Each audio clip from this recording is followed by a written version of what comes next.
अस्सलाम वालेकुम, नमस्कार, सत श्री अकाल एंड गुड इवनिंग। मैं हूं आरजू काज़मी और आप देख रहे हैं पॉइंट ऑफ व्यू।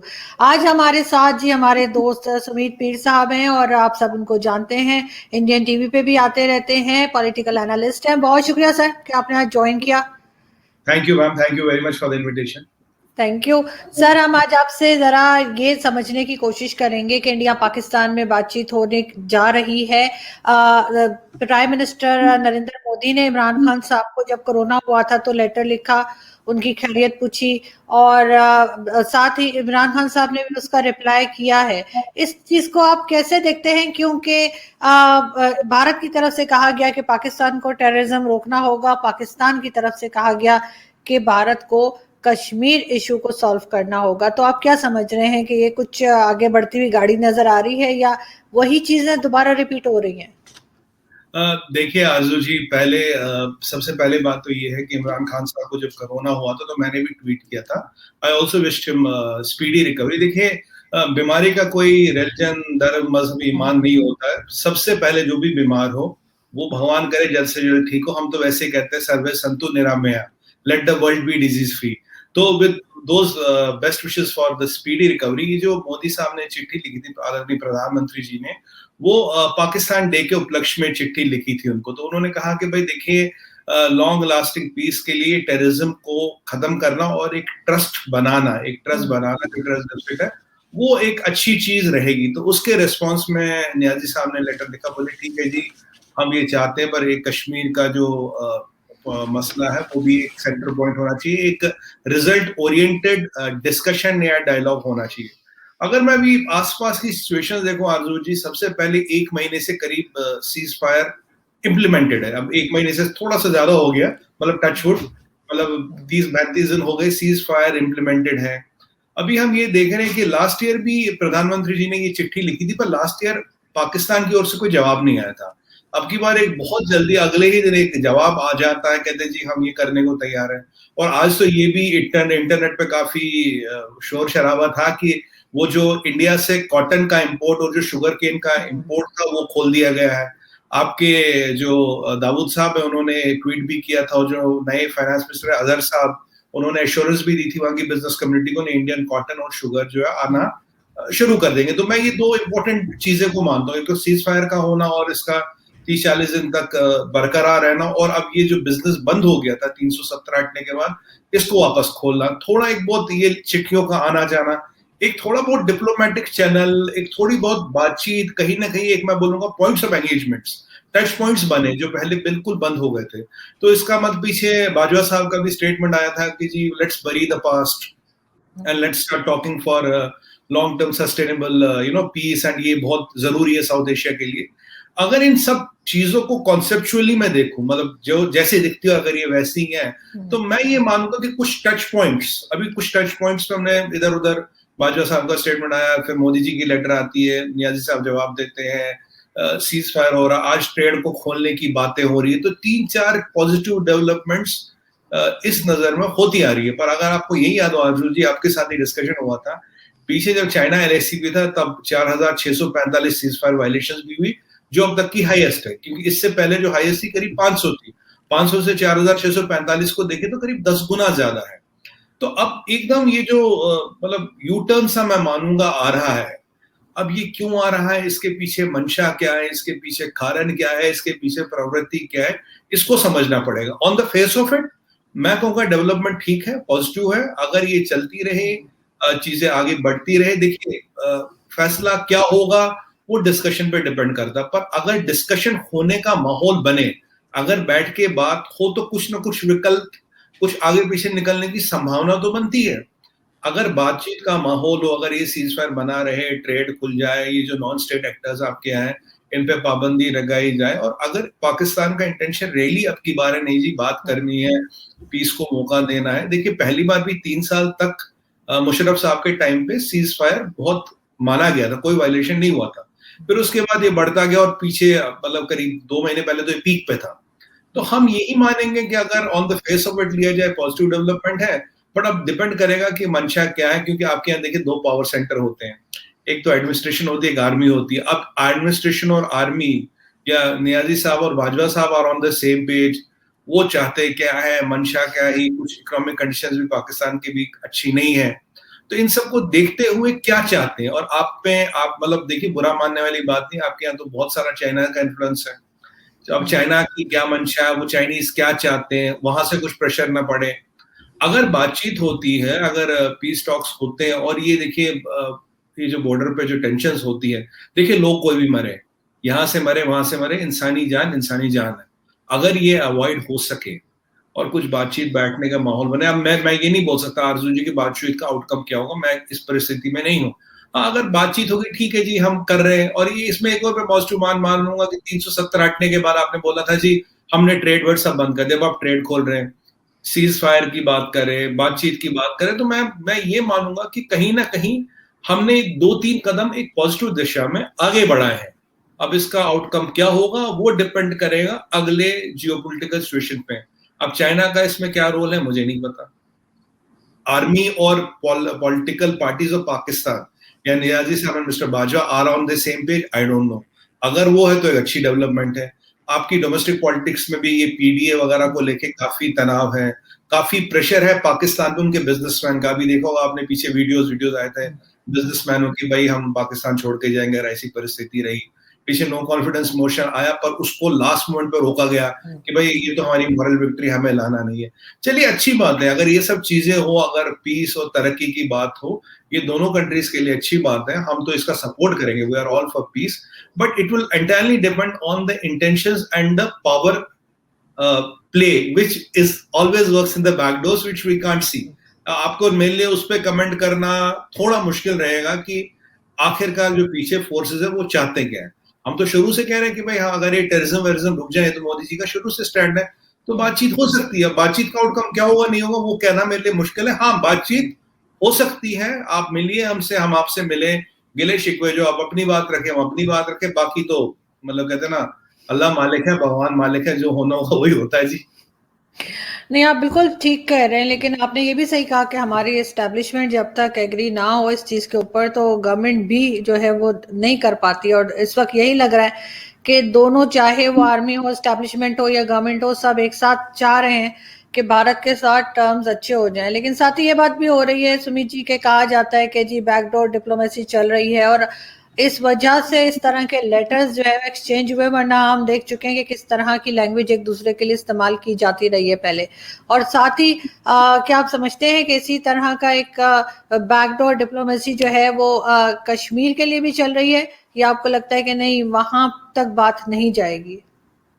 देखिए आरजू जी, अब बैकडोर या जो भी है, कुछ ऐसी चीजें आई थी मीडिया में, और अगर आप आपके ही एनएसए साहब का स्टेटमेंट देखें, उन्होंने उसको डिनाई कर दिया। पाकिस्तान के एनएसए ने डिनाई कर दिया था, और इंडियन गवर्नमेंट ने भी ऐसा कुछ बोला नहीं था, कोई इसका ऑफिशियल कंफर्मेशन नहीं हुआ। पर जो जियोपॉलिटिकल सिचुएशंस हैं, जो अभी हमारे आसपास जो परिस्थितियां बन रही है, देखिए कहीं ना कहीं डिप्लोमेसी में हमेशा कुछ ना कुछ दरवाजे, कुछ ना कुछ खिड़कियां खुली रखी जाती है। अगर दरवाजा बंद कर तो रोशनदान खुला रखा जाता है। ये डिप्लोमेसी का रूल होता है, ये डिप्लोमेट्स की आपस में भी एक इक्वेशन होती है, रिलेशन होती है। कभी भी चैनल्स पूरे बंद नहीं किए जाते। पर इंपॉर्टेंट ये है कि जितने भी स्टेक होल्डर्स हैं, क्या वो एक पॉइंट को लेके एग्री करते हैं या नहीं करते हैं। देखिए, फिर फ्रंट डोर डिप्लोमेसी हो या बैकडोर डिप्लोमेसी हो, तभी करेगी जब both stakeholders agree to a some common point. एक कॉमन पॉइंट होना चाहिए। अभी जो हम ये चेंजेस देख रहे हैं, तो मैं इतना देखूंगा ये चेंजेस अभी पॉजिटिव है। ये थोड़ी चीजें दिख रही है कि अभी शायद कुछ मंशा बातचीत करने की है। पर on the same time Aarzoo ji, personally speaking, मैं ऐसा चाहता नहीं हूँ। मेरे को बहुत अप्रेंशन है जी। आप बताइए 4645 सीज फायर वायलेशंस जो अब तक की हिस्ट्री में हाईएस्ट है, और एकदम सीज फायर हो जाता, हमने उस पर बात की थी। अब एकदम आप ट्रेड शुरू कर रहे हैं जी, अभी ये चिट्ठियां आ रही हैं, जा रही है, एक दिन में जवाब आ रहा है। लास्ट ईयर भी मोदी जी ने पाकिस्तान डे पे चिट्ठी लिखी, जवाब नहीं आया था। तो अब की बार एक बार में जवाब आ रहा है। तो ये जो चीजें है ना, कि कई बार वो क्या कहें कि हमारा दिल सोचने को मजबूर होता है, भाई ये क्या है। क्योंकि पास में हमने देखा जब ऐसा कुछ हुआ, फिर पठानकोट होता है, फिर उरी होता है, तो ये कुछ ऐसा कुछ तो नहीं है। मतलब ईश्वर करे ऐसा कुछ ना हो, और अगर ये पीस आए, ट्रैंक्विलिटी आए, मेरा पर्सनली ये मानना है कि अगर एक बात करने का माहौल बने, देखिए एक ट्रस्ट बनता है, बात करने का माहौल बनता है। आप 2 कदम हटे, हम 1 कदम हटाए, हम 2 कदम हटे, आप 1 कदम हटे, तो कुछ ना कुछ, कहीं ना कहीं कुछ बात बनने की संभावना बनती है, बात बनने की संभावना बनती है। पर अगर बातचीत ही नहीं होगी, अगर बात ही नहीं करनी, देखिए आंसू जी, एक बहुत अच्छी कहावत है, हिंदी में कही है, उर्दू में कही है, या तो बात करे या बंदूक की बात करे, या तो बात या बंदूक। जैसे मैं चाइना के परिप्रेक्ष्य में कई बार कहता हूँ, ड्रैगर छुरा and dollar can not work. या तो आप डॉलर डिप्लोमेसी करिए या ड्रैगर डिप्लोमेसी करिए, या तो आप बात करिए या बंदूक की बात करें, दोनों एक साथ नहीं चल सकती। अगर मेरा पर्सनल मानना ये है, अगर बात हो, कुछ ना कुछ, कहीं ना कहीं कुछ ना कुछ संभावनाएं बन सकती है।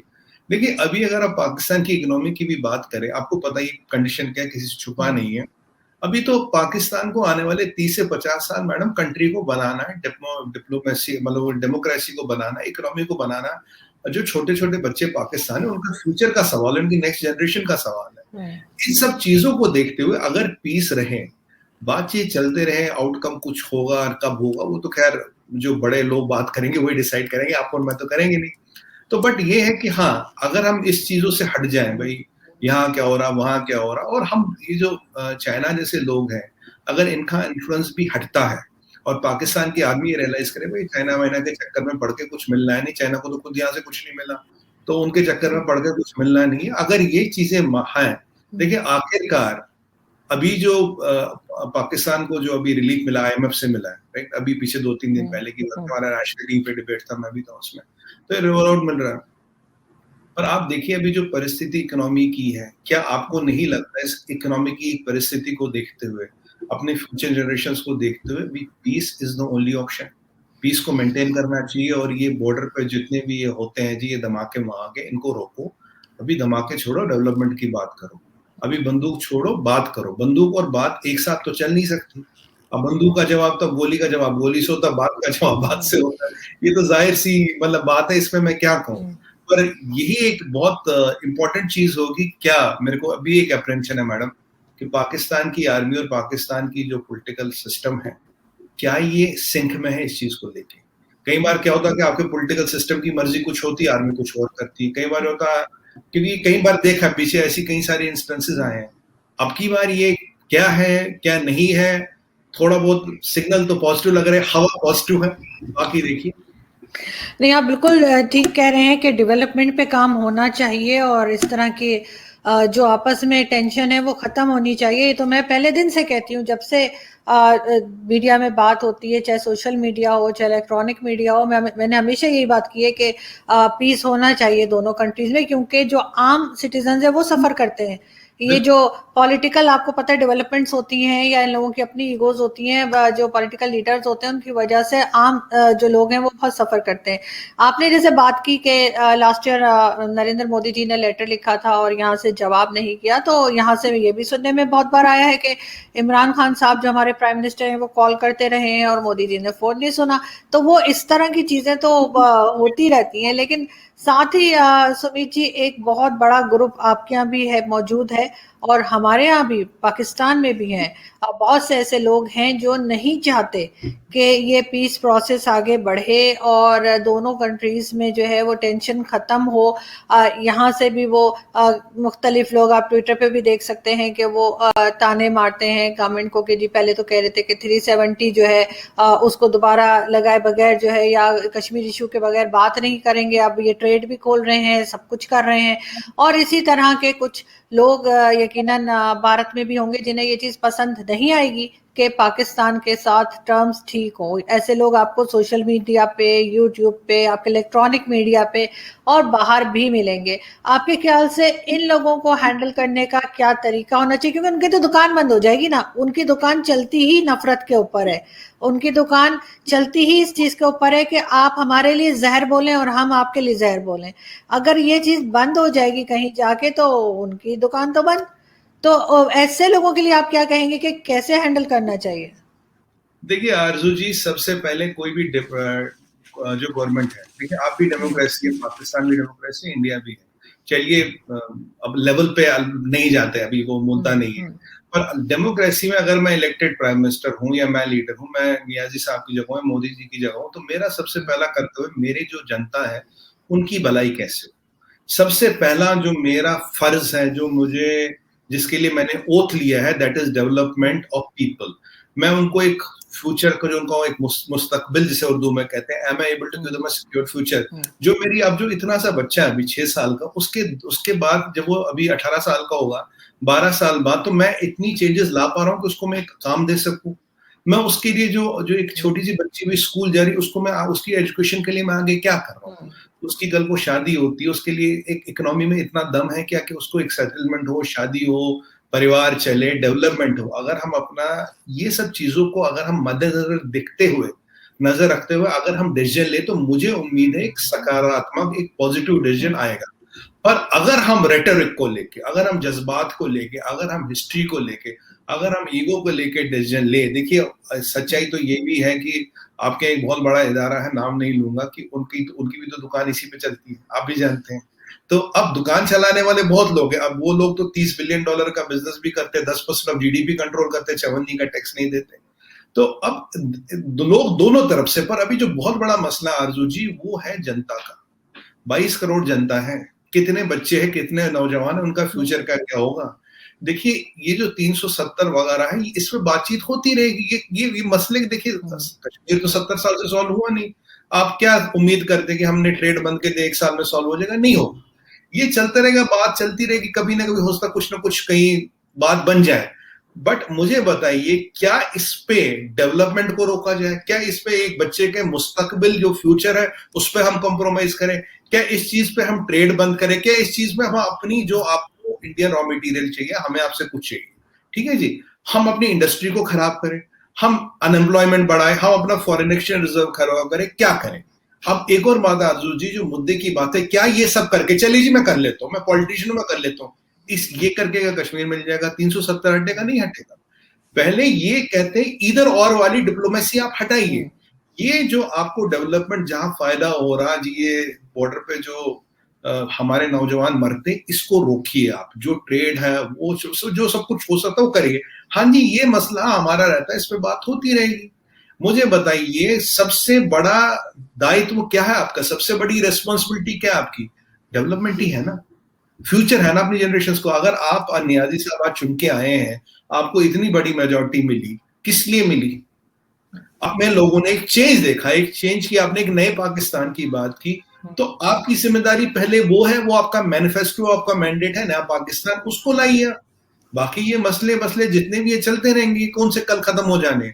पर इसके कम चलते हुए अगर हम कॉम्प्रोमाइज करें अपनी फ्यूचर को, मुझे लगता है ये ठीक नहीं है। बाकी जो लोग हैं, देखिए आपका एक, जो मैं सीधी बात करूंगा, आपकी आर्मी को छोड़ के बाकी ये जितने भी छोटे मोटे लोग हैं जो इधर उधर लिखते रहते हैं, ताने मारते हैं, कि उनका काम है, वो लिखते रहेंगे। हम भी डेमोक्रेसी है, आप भी डेमोक्रेसी, इन लोगों को उनका ओपिनियन है जी, आप सोचिए वो कुछ भी लिखें, पर उनके ओपिनियन के चलते हुए हम अपना फ्यूचर कॉम्प्रोमाइज तो नहीं कर सकते ना। आपका सिपाही मरे या हमारा सिपाही बॉर्डर पे मरे, मरने वाला तो हमारा भाई है ना। आप बताइए, हम ये चाहेंगे क्या? ये परिस्थिति मोदी जी नहीं चाहते, भारत नहीं चाहता।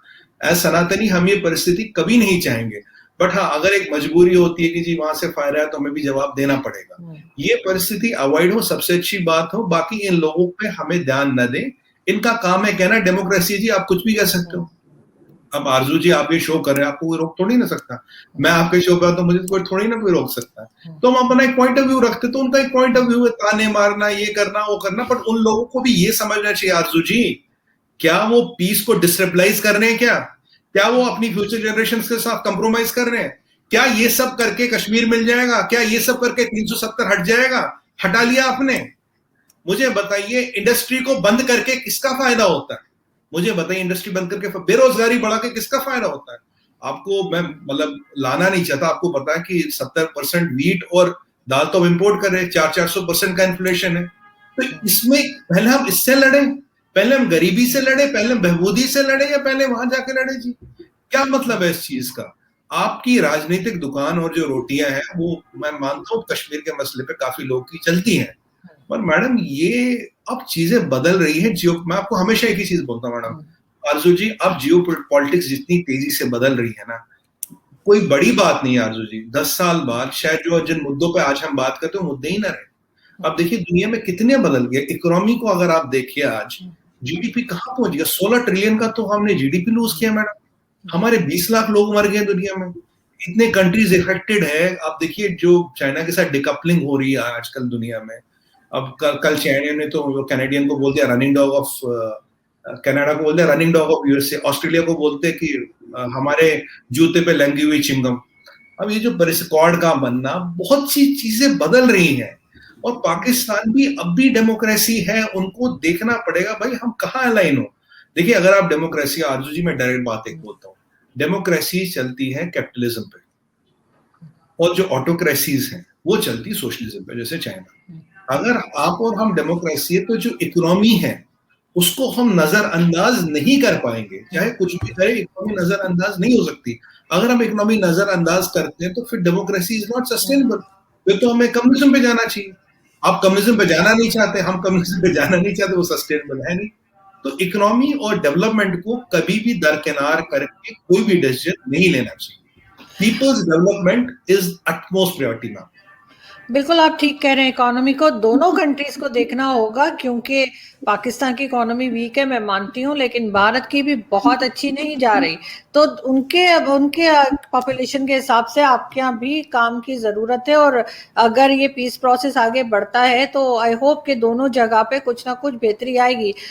एक चीज और मैं आपसे समझना चाहूंगी सुमित जी के, अभी नरेंद्र मोदी जी जो हैं वो बांग्लादेश गए थे, वहां पर जो जमात इस्लामी है उसने उनके अगेंस्ट प्रोटेस्ट भी किया, कुछ मंदिर भी मेरे ख्याल है नुकसान पहुंचाया गया है मंदिरों को, और इस तरह के उनके अगेंस्ट बात की गई है नरेंद्र मोदी जी के लिए। तो आप क्या समझते हैं कि वो बांग्लादेश वाले क्यों नाराज हैं?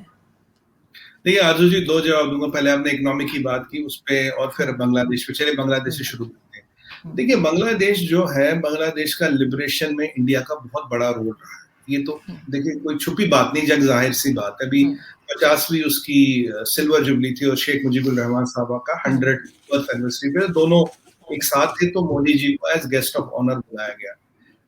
अब बांग्लादेश का अगर आप 5 इकोनॉमिक पैरामीटर देखिए madam, forex reserve, per capita income, infant mortality rate, GDP और एक्सपोर्ट्स, ये पाकिस्तान से करीब 40 से 50% और कई चीजों में तो 3 गुना आगे हैं। Even emissions of Bangladesh are today higher than Pakistan. ठीक है, एक बांग्लादेश एक बहुत बड़ी डेवलपमेंट की तरफ जा रहा, अच्छा है, हम खुश हैं उनसे। और उनकी एक सबसे बड़ी इंडस्ट्री आरजू जी वो है गारमेंट एक्सपोर्ट्स। गारमेंट एक्सपोर्ट्स जो उनकी इंडस्ट्री है, सबसे बड़ा मार्केट है यूएस। देखिए आरजू जी गारमेंट एक्सपोर्ट्स में 98% जो रॉ मटेरियल है वो इंडिया से जाता है, कॉटन हो यार्न हो, वहां उसको प्रोड्यूस करते हो, सबसे बड़ा मार्केट यूएस है। यूएस और इंडिया के साथ जो ट्रेड है Arzoo ji, they get a surplus of $2 billion. एक पाकिस्तान और चाइना के साथ एक और उनका बड़ा ट्रेडिंग ब्लॉक है, where they lose $8 billion to China. तो ये जो अभी जो बांग्लादेश का जो ये हुआ है कि भाई अब इंडिया हमारा पार्टनर है, इंडिया से इंडस्ट्री चलती है, फॉरेन एक्सचेंज रिजर्व, चाइना भी शी जिनपिंग साहब गए थे, उन्होंने बोला भाई जो आपके एक्सपोर्ट्स टू चाइना हम आपको 99% ड्यूटी फ्री करते हैं। पर मैं आपको एक बहुत अच्छा नंबर दूंगा, जो उनका एक्सपोर्ट टू चाइना है वो 800 मिलियन है, और चाइना से जो वो इंपोर्ट करते करीब 8 बिलियन है। अगर वो डबल भी कर ले, उसको डबल भी कर ले, तब भी दे विल लूज $6 बिलियन। छोटी कंट्री है, $6 billion in trading with China, so it's not sustainable. ये जो मैडम शेख हसीना जी है, उनको बहुत अच्छी तरह से पता है। और शेख हसीना जी तो हमेशा ये कहती है because of that Indian major, जब मैं और मेरी माँ जिंदा, ओपनली कहती है, सुमित पीर नहीं कह रहा, वो ओपनली कहती है। जो उनका एक इंडिया के प्रति सॉफ्ट कॉर्नर है, और ये जो अभी वहां डेवलपमेंट हो रहा है, उन्होंने जो मॉडल डेवलपमेंट का किया और इंडिया ने उसमें काफी हेल्प भी किया है। अभी 2 बिलियन का हमने उन्हें क्रेडिट लाइन भी दिया था, करीब 14 इंफ्रास्ट्रक्चर प्रोजेक्ट्स पेंडिंग थे जो उन्होंने कंप्लीट किए। रॉ मटेरियल हम देते हैं, असिस्टेंस, सबसे पहली कंट्री, 8 कंट्रियां जो थी आरजू जी जिनको हमने कोरोना वैक्सीन दिया, सबसे पहले बांग्लादेश था। और अभी एक और बहुत बड़ा कंसाइनमेंट भी जब मोदी जी गए थे तब भेजा। अब कुछ लोग ऐसे बांग्लादेश में जिन्हें ये पसंद नहीं आता जी, जिन्हें कहता भाई ये आप इनके इंडिया के साथ ऐसा क्यों घुल मिल रहे हो, आपके ऐसे क्या तार जुड़े हैं जी, आपकी पर्सनल पॉलिटिक्स है। अब वो क्या कहते हैं, देखिए अब Bangladesh is today a success story. 50 साल में उन्होंने अच्छी खासी तरक्की कर ली। और अभी देखिए क्लाइमेट समिट हो रहा, पाकिस्तान इन्वाइटेड नहीं है, बांग्लादेश इन्वाइटेड है, ये भी आपको पता हो। अब ये इससे जो जमात इस्लामी वाले हैं, जो बेसिकली जो मैडम खालिदा जिया का जो पावर बैंक है, जो जहां से उनको पावर मिलती है, वो इस सब से नाराज है। और अनफॉर्चुनेटली क्या करते हैं ये लोग, जब कुछ नहीं मिलता तो कुछ मंदिरों को नुकसान कर देते हैं, कुछ मंदिरों में आग लगा देंगे, जला देंगे, ये कर देंगे। मुझे एक बात समझ नहीं आ रही, एक बात बताइए, मैं बांग्लादेश हूँ, उनसे पूछना चाहता हूँ, जब भाई आप चाइना से बिज़नेस करते हो, चाइना वाले तो मुसलमान नहीं हैं। वो तो एक चाइनीज़ तो ये कहते हैं हम कुरान शरीफ को फिर से लिखना चाहते हैं, वहाँ तो बाइबल भी ऑडिटेड कॉपी जाती है, जो सीसीपी अप्रूव करती है बाइबल की कॉपी, वो वहाँ के क्रिश्चियन पढ़ते हैं जी। वहाँ के क्रिश्चियन तो कैथोलिक चर्च नहीं जा सकते। चाइना तो कहता है रिलिजन इज़ पॉइज़न, आपको उनसे कोई दिक्कत नहीं है। मैं आपको बताऊँ पॉलिटिकल क्यों है। आप यूएस से बिज़नेस करते हो जी, आपको अमेरिकन से वो तो क्रिश्चियन है, वो तो मुसलमान नहीं है, आपको उनसे दिक्कत नहीं है। आप बिज़नेस करते हो थाईलैंड से, वो बुद्धिस्ट हैं, आपको उनसे दिक्कत नहीं है। भाई अगर आप में ये रिलीजियस बेस्ड फैनेटिज्म नहीं है, तो इंडिया ने जो आपके साथ हमेशा खड़ा हुआ, जिसने हमेशा आपकी मदद की है, और आरजू जी सबसे मजे की बात, हमारा 1% बॉर्डर डिस्प्यूट नहीं है बांग्लादेश के साथ, जितने थे सारे सेटल हो गए। हम आपके साथ खड़े हुए, आपको हमसे क्या तकलीफ है, क्या दिक्कत है? ये सारे जो प्रोटेस्ट है पॉलिटिकल है। अब ये जो मैडम खालिदा जिया है, अब वो वैसे तो पावर में है नहीं, पर उनका जो ये ताना बाना है, इनका जो पीछे सर्कल है, अब उनको दिख रहा है शेख हसीना जी और पावरफुल हो रही है, डेवलपमेंट हो रही है, दुनिया में उनका नाम हो रहा। अब क्या करें, मोदी जी आ गए तो कुछ नहीं जी, कुछ मंदिरों को नुकसान कर दो। अब ये उनका जो मेंटल बैंकरप्सी है ना, ये दर्शाता। आप मुझे बताइए, आप अपने मंदिर को तोड़ के कौन से तीसमार खान बन जाएंगे? कौन से आपको मेडल मिलने हैं जी? कहाँ आप इंटरनेशनल में जाके आपको कहाँ हाथी पे बिठा के तमगा लगाएंगे? वो तो होगा नहीं। आप अपना नाम खराब कर रहे हो, अपने देश का नाम खराब कर रहे हो, अपना माइंडसेट दर्शाते हैं। अगर आपको काउंटर करना है किसी को, आप उसको इकोनॉमिकली, मिलिट्रीली, एकेडमिकली 50 चीजें हैं आजकल काउंटर करने के। मुझे बताइए, मंदिरों को नुकसान करके आपको क्या मिलेगा? कुछ नहीं मिलेगा। और अगर कुछ लोग मरे भी बांग्लादेश में, मुझे बताइए वो जो मरने वाला है आरजू जी, वो बांग्लादेशी है, इंडियन है? वो तो बांग्लादेशी है। क्या मिला आपको इस सब से? क्या मिला? आपने रोक लिया, मोदी जी गए, अगले दिन वो जोगेश्वरी टेम्पल भी गए थे, मिथुआ कम्युनिटी के जो वो हीराचंद ठाकुर है, वहाँ ओकलाहंडी भी गए थे, उनका जो मंदिर था वहां भी गए थे। मतलब जो एक चीजें वहां चली, कई सारे डेवलपमेंट पैक्ट, अभी 10-12 एग्रीमेंट भी साइन कर लिए, डेवलपमेंट हो रही है, काम चल रहा है। मुझे बताइए, ये आपकी मानसिक दुर्बलता नहीं है तो क्या है? भाई क्रिश्चियन से मुझे कोई प्रॉब्लम नहीं, चाइनीज से मुझे कोई प्रॉब्लम नहीं, बुद्धिस्ट से मुझे कोई प्रॉब्लम नहीं, भाई हिंदुस्तानी से क्या प्रॉब्लम है आपको? और ये कोई गलत कह रहा हूं कि हिंदुस्तान में बांग्लादेश से ज्यादा मुसलमान रहते हैं, हिंदुस्तान में पाकिस्तान से ज्यादा मुसलमान रहते हैं। ये सीधे सीधे पॉलिटिकल प्रोटेस्ट है, और इन लोगों की जो तंग नजरी है कि भाई हम 2-4 मंदिरों को डिस्ट्रॉय करके, नुकसान करके, मुझे आरजू जी आज तक समझ नहीं आया, कसम से कहता हूं, एज ए इंसान मुझे समझ नहीं आया। मंदिर को नुकसान करके, मंदिर को जला के आपको क्या मिलेगा? क्या पॉइंट आप प्रूव कर रहे हैं? मुझे बताइए, कौन सी ऐसी कंट्री दुनिया में है जो आज के आपके इस चीज को अप्रिशिएट करेगी? हर कोई आपको नीच नजर और गंदी नजर से ही देखेगा। बताइए। लेकिन आपको ऐसा नहीं लगा उन लोगों को मंदिर से या हिंदुस्तान से प्रॉब्लम नहीं थी, उनको मोदी जी से प्रॉब्लम थी। वो मोदी जी के लिए प्रोटेस्ट कर रहे थे ना, वो किसी मंदिर तो उनके यहाँ पहले भी था, उन्होंने पहले तो मंदिर को नुकसान नहीं किया। हिंदू भी वहां रहते हैं, बहुत बड़ी तादाद में रहते हैं। जी देखिए, मैं बताऊंगा, अब जो बांग्लादेश की कहानी चली, बांग्लादेश में बात आई गई है, मैडम पार्टीशन के टाइम में 27% हिंदू थे, डट के 2% रह गया आज के डेट में, ठीक है जी। पहले काली पूजा हर पूरे बंगाल में होती थी, अब सिर्फ ढाका के आसपास रह गई। अभी जो जोगेश्वरी टेम्पल जहाँ मोदी जी गए थे, उसको रेनोवेट कराना पड़ा, बंद पड़ा था। कई सारे टेम्पल वहां बंद और डिसमेटेड है। अगर आप हिंदुओं का वहां देखिए पार्टिसिपेशन इन डेमोक्रेसी इतना ज्यादा नहीं है, गवर्नमेंट में इधर उधर इतना ज्यादा नहीं है। Economically Bangladesh is doing good, they are very good. हाँ, और शेख हसीना हमारी बहुत, हम उनका आदर करते हैं, सम्मान करते हैं, हमारी मित्र है, हम तो कहेंगे हमारी बड़ी बहन है। तो ये हमारा उनके लिए सम्मान है। पर वहां जो जमात इस्लामी वाले लोग थे, इनका विरोध पॉलिटिकल है जी, इनका विरोध पॉलिटिकल है। मैंने इसीलिए बता, चाइना के खिलाफ विरोध क्यों नहीं करते ही? मुझे बताइए। आप तो लूज कर रहे हैं वहां से, आप श्रीलंका के खिलाफ विरोध नहीं करते, आप अमेरिका के खिलाफ विरोध नहीं करते। और मोदी जी, तो मुझे एक बार बताइए, और बांग्लादेश को लिबरेट करने वाली तो इंदिरा गांधी थी, मोदी जी तो तब शायद स्कूल जाते होंगे, उस समय उनकी उतनी एज रही होगी। तो मुझे बताइए, आज मोदी जी जा रहे हैं, आपके प्राइम मिनिस्टर ने बुलाया जी, आपके प्राइम मिनिस्टर ने बोला, उनके इनविटेशन पे गया। जब इंडियन वैक्सीन मिला तब भाई आपको तकलीफ नहीं थी, आपने इंडियन वैक्सीन तो सबने लगवा दी, सब आप लाइन से गए होंगे लगवाने। जब इंडिया से रॉ मटेरियल आता जिसको अमेरिका बेचते हो, तब आपको तकलीफ नहीं। जब इंडिया से आपको 50 तरह का एड मिलता, जब आपके इंफ्रास्ट्रक्चर प्रोजेक्ट खत्म होते, जिस रेल में बैठते उसको बनाने का पैसा इंडिया देती, तब आपको तकलीफ नहीं है।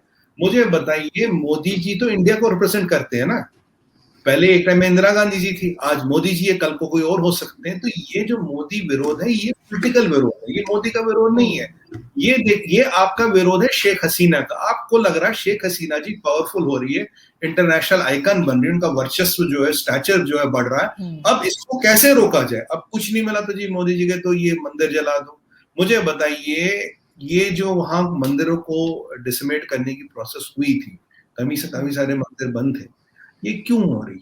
अब बताइए, ये अभी जो काली पूजा हर जगह होती है, केवल ढाका के आसपास हो रही है, ऐसा क्यों हो रहा है?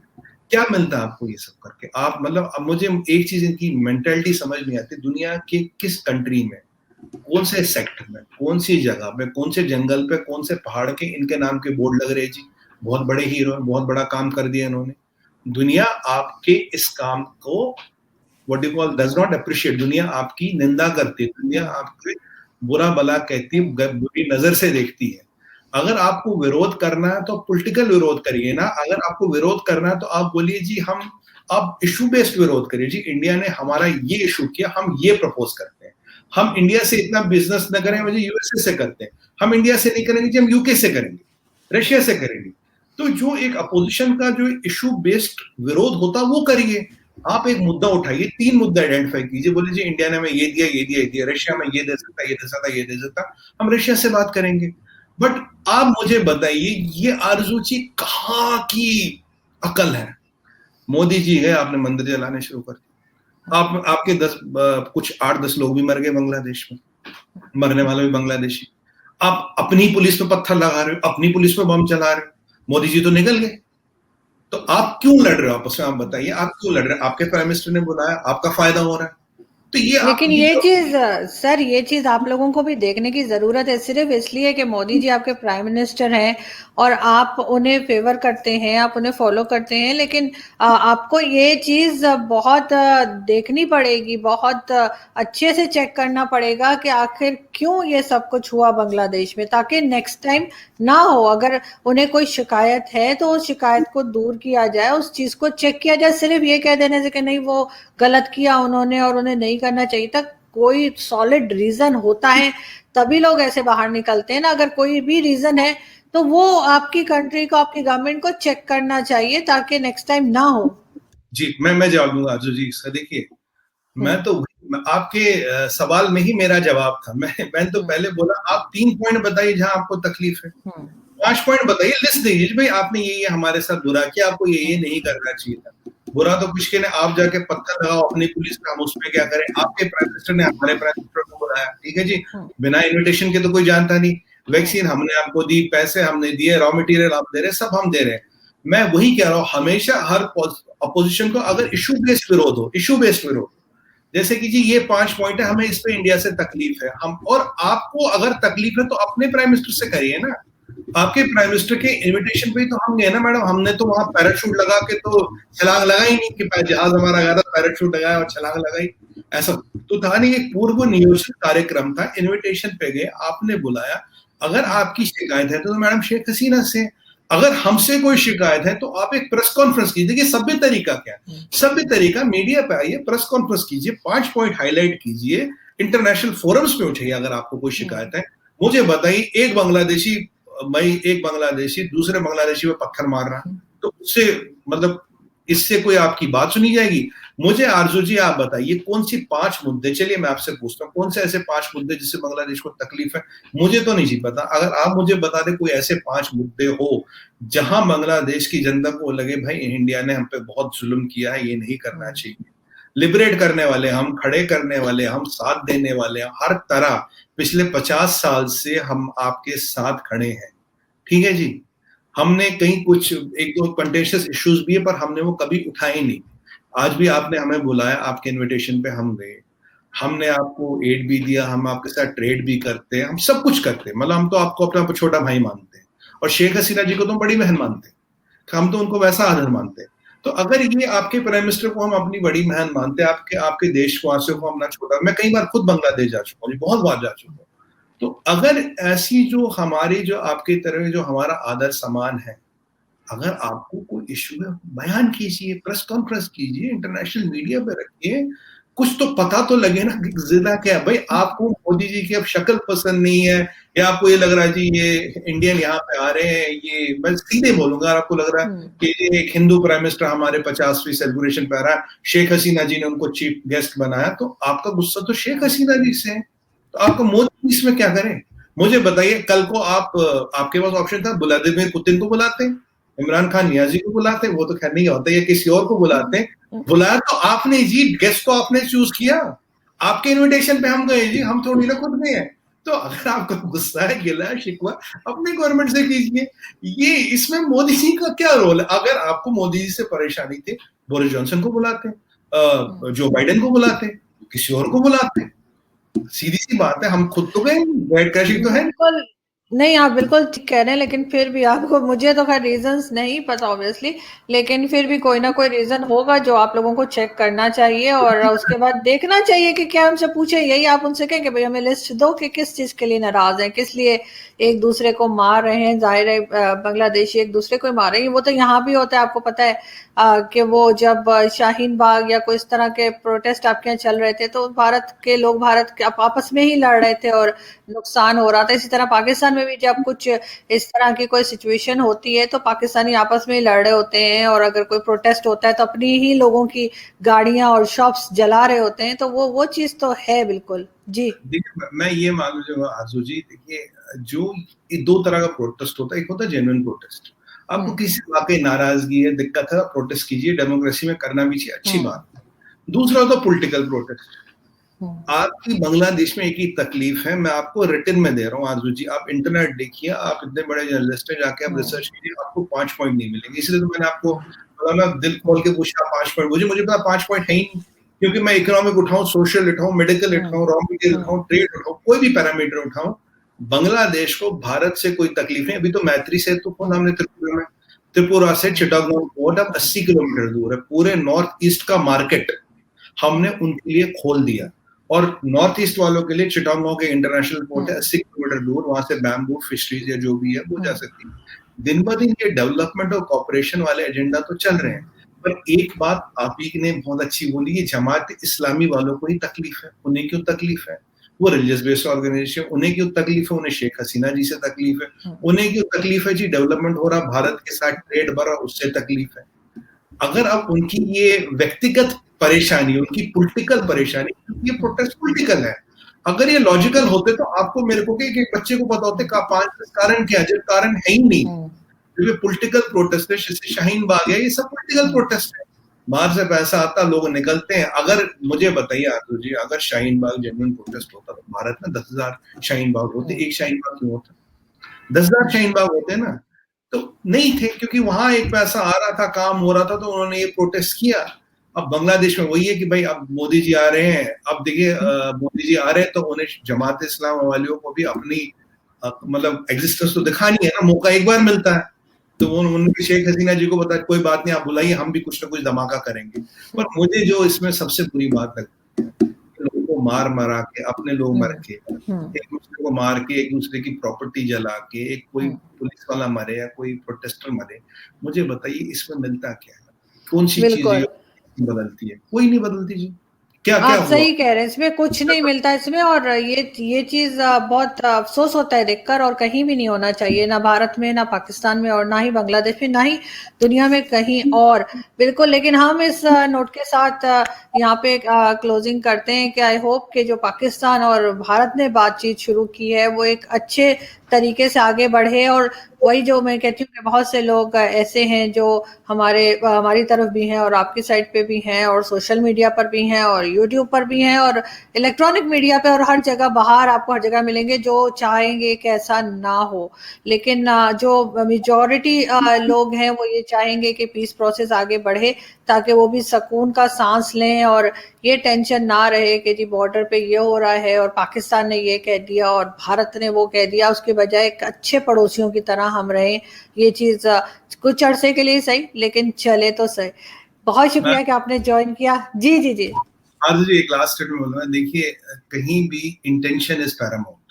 अगर मंशा साफ है, दिल साफ है, तो कुछ भी संभव हो सकता है। कहते हैं ना, आदमी चाहे तो भगवान को पा लेता, खुदा को पा लेता, दिल साफ होना चाहिए। बस मैं इसी पे कंक्लूड करूंगा, दिल साफ है तो कुछ भी संभव है, नहीं है तो ये मतलब बस ये वो कहते हैं ना जी कि अभी फिर गर्मी है, बरसात फिर होगी वाली बात। नहीं, अच्छे की उम्मीद रखते हैं और अच्छे की कोशिश और अच्छे की दुआ करते रहना चाहिए। बहुत शुक्रिया सर कि आपने ज्वाइन किया। Thank you thank you, so much. Thank you.